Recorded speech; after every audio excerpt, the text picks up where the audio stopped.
we move now on to Dora, and she's a principal scientist at Ahead Bioscience. And yeah, we are also very happy to have you. And please state your questions in the chat. You can also write it directly to me, which was happening now. And please be aware that we have a feedback questionnaire, and please fill it out. We want to make our events even better. Dora, thank you very much. The stage is yours. So hello, everyone. Thank you, Felix, for the nice introduction. So I will start my presentation. I also would like to confirm with you if you can see the slides. Perfect. Perfect. Okay, perfect. So yeah, let's jump directly in. So first, I prepared a quick agenda of my talk. So I will walk you through the different stages of my professional career and also talk a bit about the motivation. And I will try to explain in each phase the learnings and expertise and also some of the learnings and tips at the end. But just to summarize, basically from the beginning of my studies, my main interest was to help improve patients' lives. So throughout my career, using different model systems and using different experiences, I tried to help improve different neurological disorders. So now to start with the path. So when I started preparing this talk, I decided, okay, let's lay out this career path. It looks very linear, very conventional. But then I was thinking, was this actually the reality? Was it this linear and this straightforward? So then I thought, okay, let's ditch this approach and actually focus on actually how it was, which was more like of a winding road. And I would like to give you some insights, not only on the professional aspects, but also on some hesitations, different questions regarding career paths, that came along the way. So for starters, I got my master's and bachelor in pharmacy in 2012. And after that, I spent 1 year working as a pharmacist in a community pharmacy. However, during this time, I already thought that this path was somehow too static for me, and I needed something more dynamic, as I was a very curious person. So I started looking around for opportunities, and this was when I called it here the conventional or comfort zone disrupting agent started, lurking around, and I started looking for research opportunities. And this is how I ended up then in Vienna in 2013 to start my PhD studies. My PhD lasted for almost 5 years. It was not always easy, but I learned a lot of things. And in the end, in 2018, I graduated. And again, after this PhD phase, I felt like, okay, my batteries were low, and I was thinking whether I should directly go into the next job or go directly for a postdoc. And this was again when this conventional zone disrupting agent started bugging me. And I thought, okay, let's just do what I feel like doing now. And I went for a 6-month break to recharge. And after this break, I started applying for jobs. And that's how I started then my postdoc in 2019 in Vienna at the Children's Cancer Research Institute. And shortly after being in the postdoc, I started wondering about my future and about my career, whether I really want to stay in academia or I want to do something more applied. And that was then the moment when I started looking into the industry and ended up at the biotech startup where I am right now. So this is the brief overview. I will go into detail of each phase. So as I mentioned, I studied pharmacy in Cluj-Napoca, so I'm originally from Romania. And in the next few slides, I would like to highlight the education and expertise I got out of this degree. So since it was pharmacy study, there was a high focus on chemistry and pharmacology expertise. Also, this was the first time when I got in contact with a lot of lab work and also with experiment-based approaches, which then, of course, later on will help me out a lot in my future endeavors. Also, since I was already curious about different research topics and projects, I already applied back then for a summer internship. And that's how I went then in my first abroad experience in France to do a internship in the medicinal chemistry department. In addition, since I was always interested in giving back to society and helping patients, I was also involved in a lot of public health campaigns, which also helped me interact with people and develop communication skills. And after the graduation, as I already alluded to, I started working in a community pharmacy, but I also wanted to further specialize in clinical pharmacy. However, due to some unlucky circumstances, I missed the deadline for confirming my spot for this clinical pharmacy residency. And given the fact that I was feeling not challenged enough in the pharmacy, this was the moment when this wind of change was coming around. And I thought, okay, how can I do to have a bigger impact on patients' health? Because in the pharmacy, I can only impact a limited number of people. And that was the moment when I decided to look for research opportunities. And with that, I relocated to Vienna to start my PhD in 2013 at IST Austria in neuroscience. And here on the right side, it's just depicted the cover of my PhD thesis, where I focused on autism and autism mouse models. So just again, a brief overview of the learnings from this phase of my profession. Regarding the environment at IST, there were three main pillars that were very important and helped a lot with my future development. First of all, IST Austria environment is very interdisciplinary. So this meant that in my first year, I had to take courses that were outside of my area of expertise and automatically outside of my comfort zone. So I learned, for instance, physics and linear algebra, which was a good training to just learn and prove yourself that you can do things outside of the comfort zone. Then the environment was very international, which again was very helpful to understand different perspectives and to see different ways of tackling problems. And as I mentioned, we did lab rotations, and later on, I also got the chance to be a teaching assistant for some courses. So it was a very a large variety of skills that were developed. And in terms of the specific expertise, so since my PhD was in neuroscience, of course, I got a lot of experience in neurobiology and stem cell biology, but also with working with different animal systems. I spent a significant amount of time with extensive experimental-based research, which helped me a lot then in developing a lot of transferable skills, also to do problem solving because experiments don't always work out as planned, and also further enhance my analytical thinking.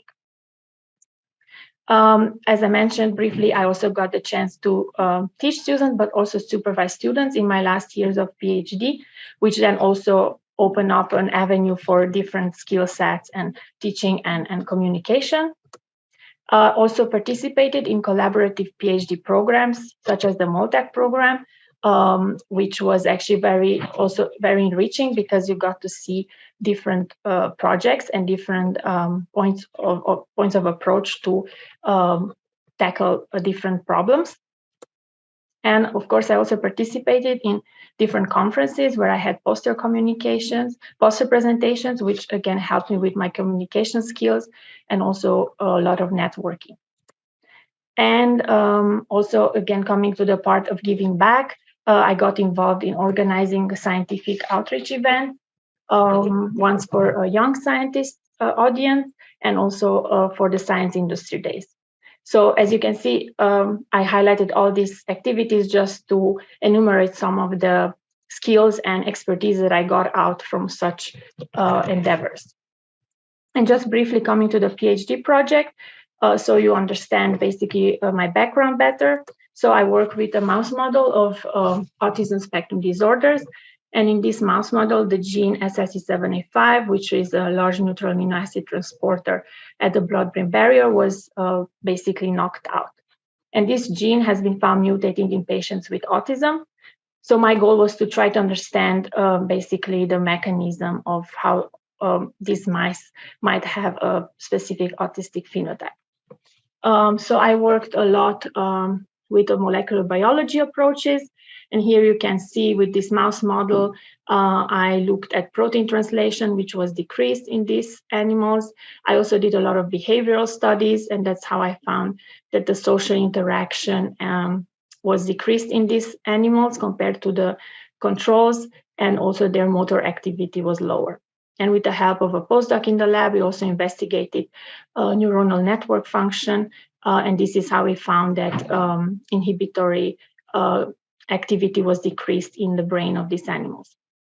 And in order to attempt a rescue of this partial phenotype, of this motor phenotype, I delivered branched-chain amino acids directly into the brain of these mice by implanting mini osmotic pumps, and then basically doing what the transporter would do if it would have been present. And with this delivery, basically a partial rescue of the phenotype was achieved, paving thus the road of using amino acids as a potential clinical approach. And as I mentioned, these mutations were found also in patients, and basically there was a nice overlap between the phenotype with which the patients presented and also the phenotype that I observed in the mice, such as the autism, the motor deficits, and then the microcephaly, which was then later on confirmed with another model. Okay, and after I graduated from my PhD, there came the so-called transition phase. This was the moment when, as I mentioned at the beginning, my batteries were low, and I was thinking whether I should continue directly into another job or just better take a break. So that's why I decided to take these 6 months off to travel, recharge, and enjoy life. And here's just a picture of me from those times when I went on traveling to Bali. After returning from my travels, I continued staying active in getting involved in different career development events. And this was also the first times when I actually came in contact with the ILSA at UGM-BT. And I also learned about these PhD awards that they were giving out for PhD thesis. And then I applied for this award, and then I was awarded the prize in 2018, which was also a nice token of appreciation for my work. And then I continued applying for jobs, and this process took longer than expected. So sometimes, of course, I felt bitter, and I started wondering whether taking this break was actually a good idea, although I had already maybe some offers to continue as a postdoc. However, I went through with this plan, and I think it was important because it helped me become accountable for my own decisions and also to learn from discomfort and trust the process in the end. So in the end, the 6 months kind of turned into 9 months. But in the end, I decided to continue with research because this was still one of my main drivers, and I wanted to expand my knowledge and slightly change research field. So that's how then I ended up with the postdoc at the Children's Cancer Research Institute here in Vienna. And basically during this time, I still focused on the nervous system, however, from a cancer perspective. So I worked on neuroblastoma, and this helped me also expand my molecular biology expertise in terms of working with CRISPR libraries. I've done a lot of single cell sequencing, and also I worked directly with patient samples. Again, this time was very fruitful because it enabled me to establish different collaborations with many research groups, and also focus more on project management and having a more independent work style. However, thinking of the bigger scheme of things, and wondering whether staying on the academic track was really something that I wanted to do, then I started wondering what to do next, or if I should continue on this path, especially because I always had this drive to not only answer my research curiosities, but also do something applied, something that can be used for patients or directly have an application in industry. So then through a serendipity, I came upon an announcement about a newly founded startup here at the Vienna Biocenter. that was focusing on brain organoids. So I thought, given my expertise with neuroscience and stem cell biology, I thought, okay, let's just send an open application and see where this will take me. And this was then how I ended up at Ahead Bio as a senior scientist in 2020. So just a brief overview, Ahead Bio is a spin-off company from IMBA here in Vienna. And the aim is to develop new therapeutics for the treatment of brain disorders, making use of the brain organoid technology. So just to give you an overview of what we are doing and what our mission is.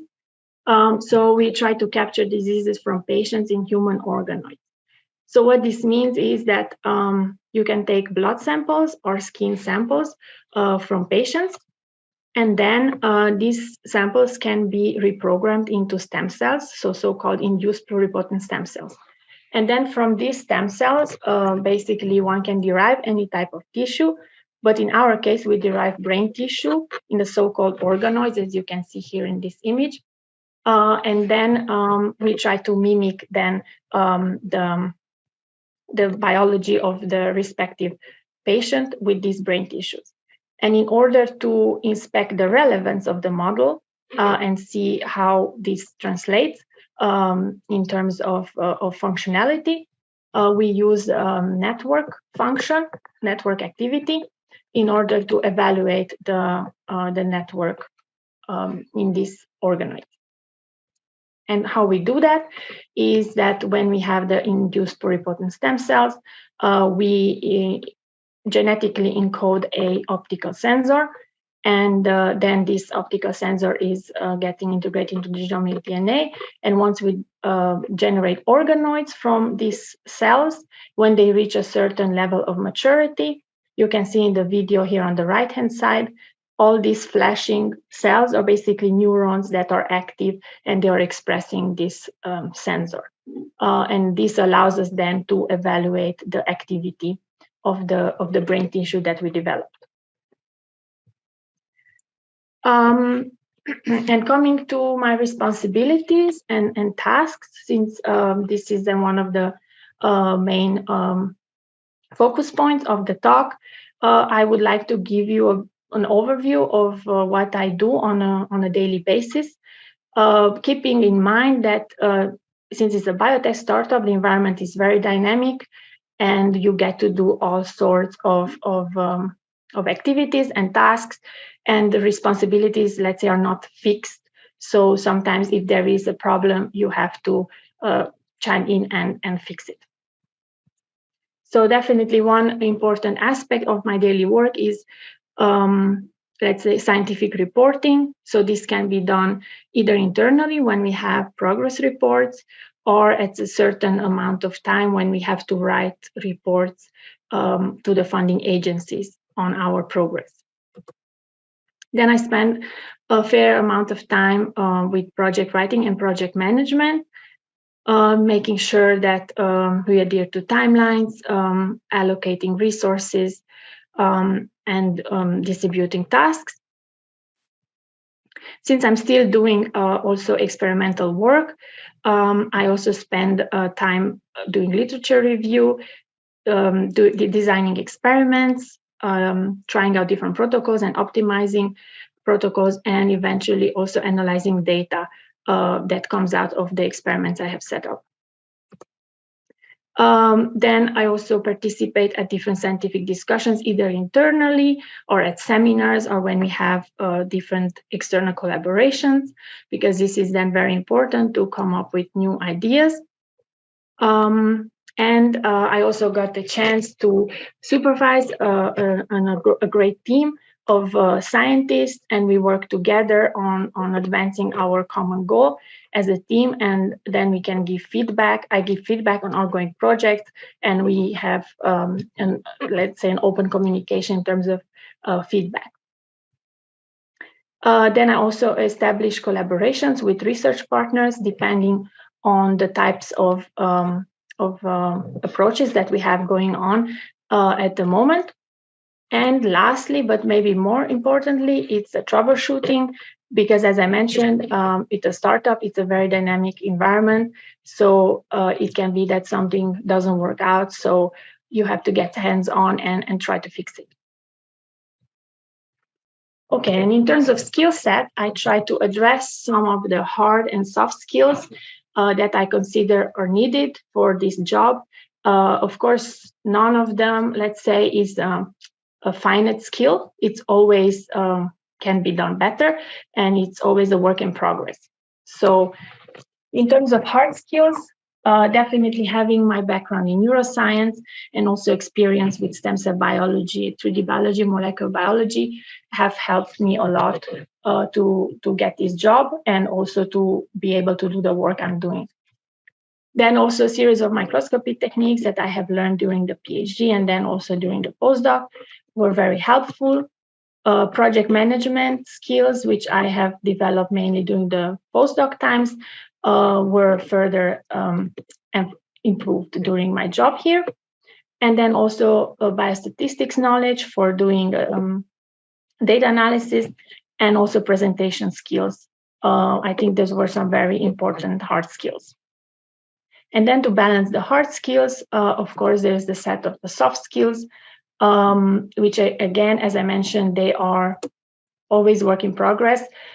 Some can always be improved or done in a different way. So in terms of soft skills, definitely proactiveness for a startup environment is crucial because sometimes there are problems and you just have to go for it and try to fix it and be proactive on finding answers and solutions.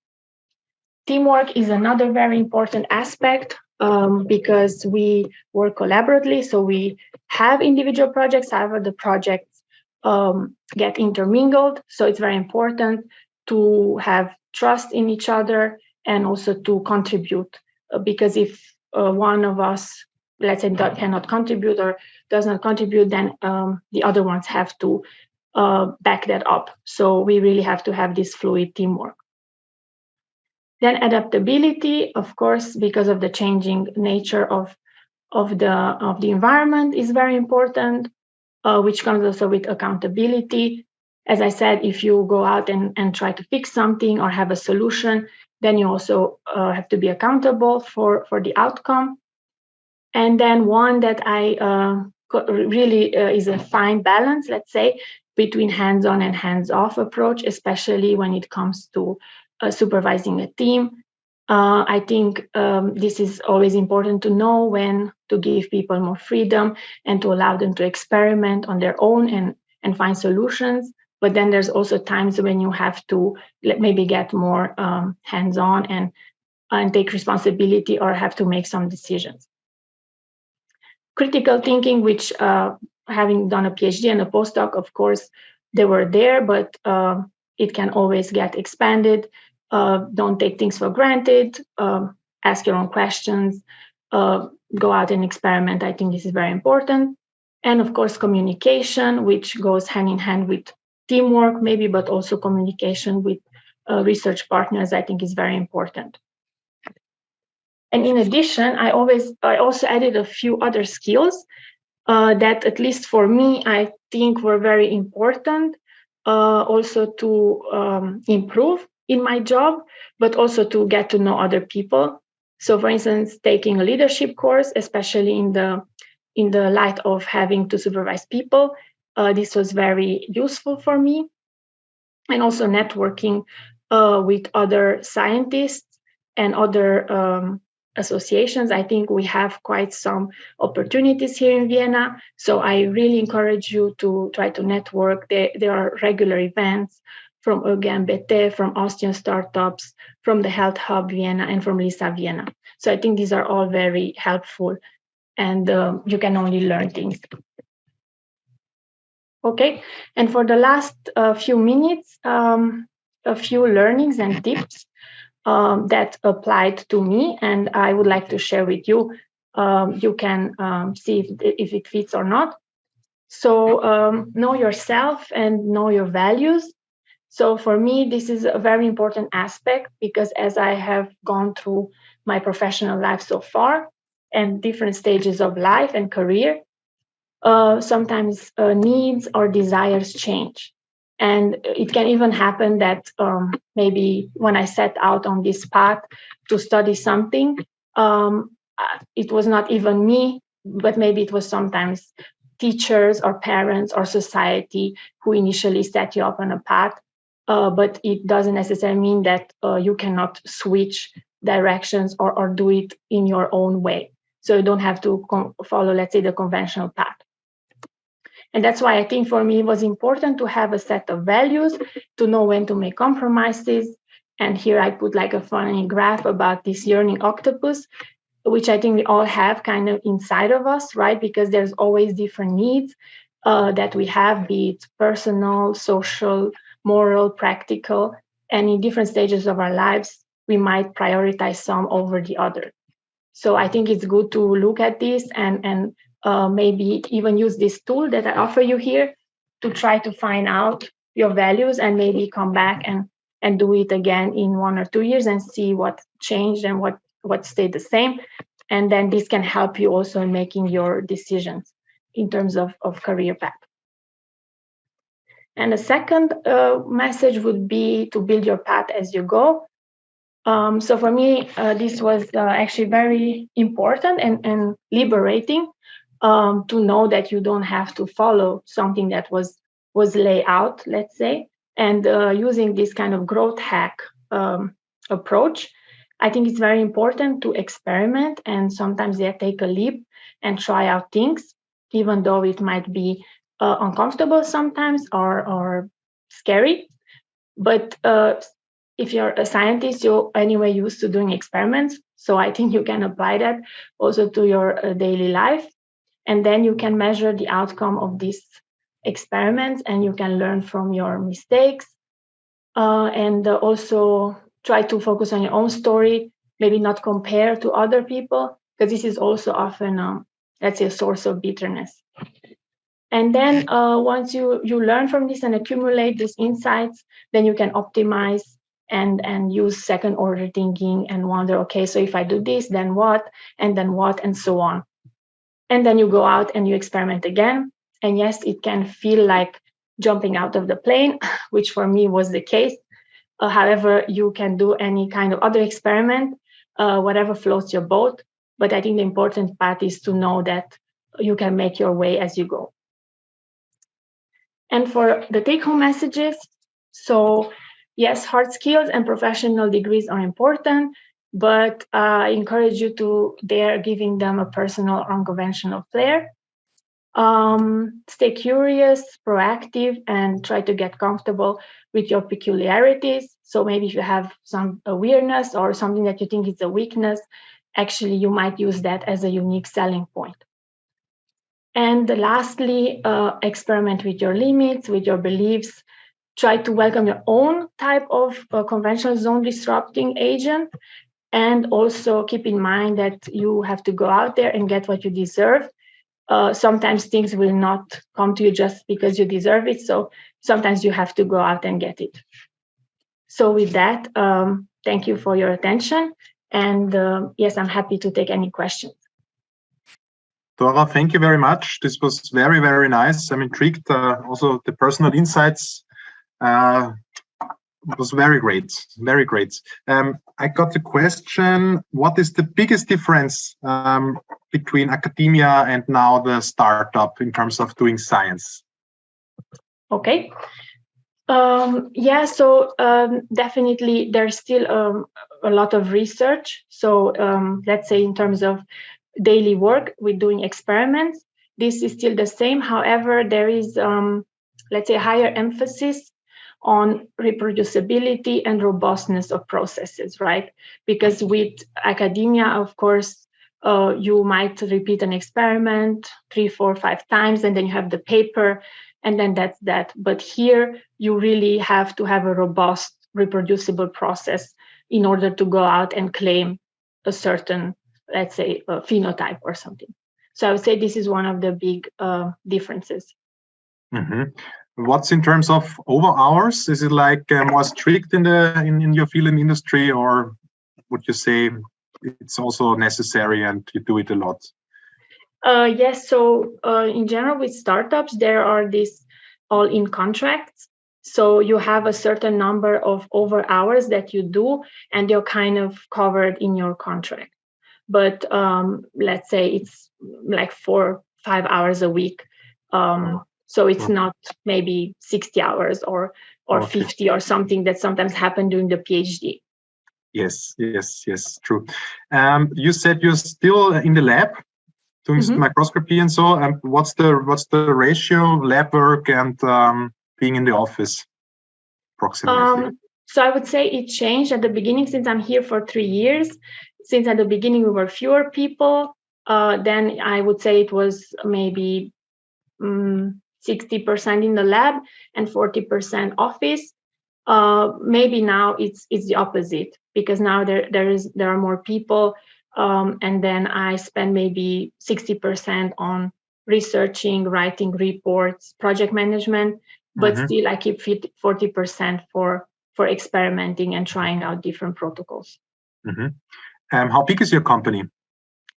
So we are currently 11 or 12 people. We have some people that are on maternity leave, but yeah, in total we are 12. 12 people. There is a question from Veronica. She would like to ask about the financial aspect while doing a PhD. Is it demanding? I think she's referring now to the 60 hours and the ratio what you get. Maybe Veronica, you can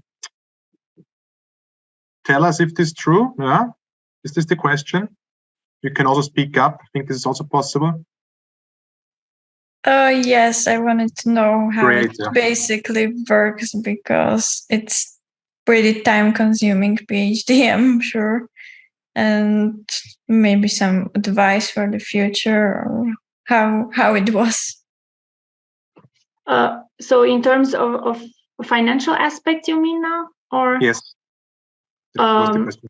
Okay, so basically, so after the PhD, I had the postdoc. So then you have this automatic increase from the FWF.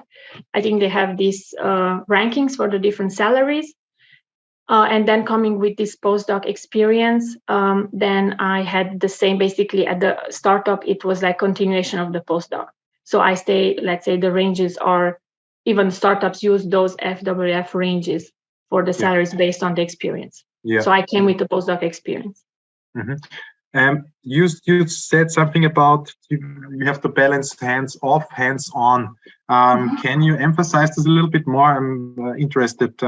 You should not get stuck by a problem, or what do you mean by that? No, so this I meant more in terms of team supervision, right? Because at the beginning, when you have maybe new people to supervise, it's okay to be maybe more hands-on. People need more guidance, need more feedback, more input. But then, of course, yes.